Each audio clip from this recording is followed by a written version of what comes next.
Hello guys, Ryan from Husky Moving here, Arlington, Massachusetts. We are a full service moving company. We do residential, commercial, we do assembly, we do handyman, we do light plumbing, what do? I did a kitchen tear out the other day, disposal job, we do artwork mounting, TV mounting, did a gym breakdown the other day. We had to break down a locker setup, take down a bunch of acoustic panels. If it involves the home or your business, and power tools and muscle, we'll try to get it done. What I want to talk to you guys about today is the idea that you are not in the business you think you are in. I am in the moving business, the assembly business, handyman business, blah, blah, blah. But I'm really not in that business. And one of there's a very big lesson for me, I think, happened roughly 2 years ago-ish. When I first started working, after I started my own company, I had my prices set at a certain dollar amount, and I went out to one of my jobs, and the first job I ever did at a certain dollar amount, literally halfway through the job, the guy, on his own, without me saying a word, said, "You're underpricing yourself," out of the blue. And I was like, all right, well, that's the first job, on my own, first job, that's it. You're underpricing yourself. And I was like, all right, that's amazing. Great, thank you. And then I went home and I spoke to my now ex-girlfriend at the time, who was significantly younger than me, but said something that was extremely, extremely valuable to me, and made me rethink how I was thinking myself. I'm going to paraphrase, but I went through my whole little spiel and I said, this is what I'm doing and blah, blah, blah. And she said, very succinctly and very eloquently, she said something along the lines of, "You're not thinking about this correctly. You think that you're in the moving business. You're not in the moving business. You're in the convenience business." She was 100% right. I didn't think she was right at the time, but she was 100% right. She then went on to explain herself a little bit further as someone who was we're not really in the same age bracket per se. So she started to explain how people from her age bracket tend to think, which is different from people in my age bracket, which is normal. But she was saying, she basically was trying to impress upon me that nowadays, times have changed. People don't want to do physical labor. Most people, I shouldn't say everyone. Most people don't want to do physical labor. They don't want to be inconvenienced. They want things done very quickly. They want to be able to call someone to get it over with. They're basically trying to eliminate all their pain. And so she was 100% right. So I want to talk to you a little bit about a job I had today, because I think it goes, there were a lot of things that happened today that go in line with that theory of like being in the business of convenience as opposed to being in the moving business. And I do think this is important because it helps you understand your value and where your value comes from. Like if you think your value is only in moving a dresser from point A to B, then you're going to charge a certain way. But if you understand that your value is much greater than that, because you can move a dresser from point A to B, but along the line you can make someone's life in a bunch of different ways significantly easier or less stressful, then you're going to value yourself greater. And this is the point of the video. So today, I was supposed to take the day off today because we had a big ass job yesterday. It wasn't a hard job. It was just a long job. I had to be up at like 4 a.m. for it, which is not a big deal, but it's just, it starts off the day early. And then it was like, I don't know, it was like a 10-hour work day, which again is not a lot. It was just being up at 4 o'clock and then doing 10 hours. It makes it a little bit tough when you're not used to getting up at 4 o'clock. Not a big deal. It is what it is. Anyway, I was going to take today off, just take a breather to refresh, because I've been working, pretty steadily over the last couple of weeks, blah, blah, blah. I was going to take today off, but I got a job in for tomorrow, and I was feeling pretty good when I woke up, so I'm like, F it, I'll just do it today. So anyway, the point of the story is, here's what happened. A woman contacts me to see if I can do a job for her tomorrow. The story behind the job is there is a box that has been delivered to the wrong location. So she now lives in the Seaport. She used to live in Needham. She erroneously wasn't paying attention when she checked out from Wayfair, had a box delivered to her old apartment somehow. This big giant box is now sitting at the old apartment on a new owner's doorstep, blocking their front door pretty much. Not really, but kind of. The woman doesn't want to pick it up. It's very heavy according to her. It's very awkward according to her. She doesn't want to pick it up or can't pick it up. The old person who lived at the house apparently couldn't even move it away from her door. That's how heavy she thought it was. So that's why I get the phone call. So this woman's like, I want you to pick the box up in Needham. I want you to bring it to the Seaport. I want you to bring it up to my apartment in the Seaport. I want you to assemble it at the Seaport. That's what I'm looking to have done. And I was like, all right, fantastic. But then she tells me that her freight elevator isn't available on her new building. It was broken apparently. And so I was like, all right, well, is that the bottleneck here? Meaning we need to wait for that to be fixed before I can do this all? And she's like, yeah. And I was like, all right, well, why don't we do this? I can offer you 2 different things. And here's the point of the video. 2 different things I can offer you. I can either A, go pick up the box and put it in the back of my moving truck and then leave it at my house until you're ready for me to drop it off. And then I can assemble it that day. Or B, I can go pick up the box, bring it onto my truck, bring it home, assemble it, and then deliver it fully assembled the day that you're ready when the elevator is fixed. If you want me to do either of those 2 things, let me know. And then I told her the only benefit of having me pick it up and actually build it now is that obviously it's ready to go whenever you want it. I just drop it off. It's already good to go. Put it in place and I'm out of there. So it would theoretically save time.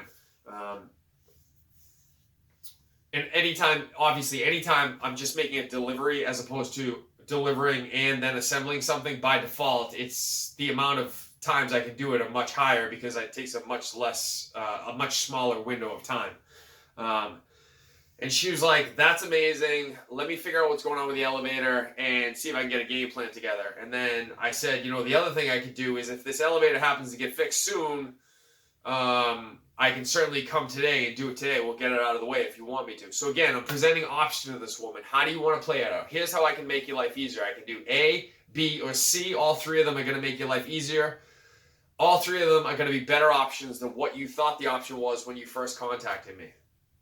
Which was, at the time, I'm contacting you, but I have to wait. That was the option. So now the box is sitting out in the weather. Nobody's able to move the box. Nobody can go get it from Needham to the Seaport. Theoretically, someone could steal it if they wanted to. There's a whole bunch of things that not a huge deal, but in a perfect world, you prefer not to have happen. So how can I offer you solutions to your problem? So that's what I would say when I'm not in the assembly business, I'm in the convenience business, or I'm in the fixing a problem business. And that's why people are going to pay money, like big money, theoretically. She speaks to the management company at her building, which is like a really high-end building in the Seaport, beautiful new building. They don't want us using the regular elevator. They want us to use the freight elevator, which is broken. She kind of convinces them because it's just 1 box to let us use regular elevator. Contacts me again. I'm like, all right, cool. Do you want to do this today or do you want to do it tomorrow? She's like, I want to get it done ASAP. I'm like, all right, cool. I got to shower, take my dogs out, and then I'll let you know when I'm leaving. So again, now in the convenience business aspect, with the theory that I'm in the convenience business, now I'm coming a day earlier than what she thought I was coming. It's not going to work out all the time because you're not always going to have free days, obviously, where you can just jump in your truck and go in there. That goes without saying. But in this particular instance, I had the ability to do so. The other thing that this does is now, today is Monday. My schedule for Tuesday would have been somewhat set in that I had to go do this job. Now, because I opened up my schedule for Monday, I moved the Tuesday job to Monday. Now I can book more jobs on Tuesday. So theoretically, I can book more jobs over the course of a week because now I've taken advantage of the fact that I had a free day, that I could get her job out of the way. Someone could call me right now, and now I could go do a job for her tomorrow that I wouldn't have been able to do otherwise had I not done that. So now she's pumped. Drive over to Needham, pick up the box. Takes me like 2 minutes. It's not even a big deal. Alert her along the way throughout my entire progress. Hey, I'm leaving Arlington to go to Needham. Hey, I've just got to Needham.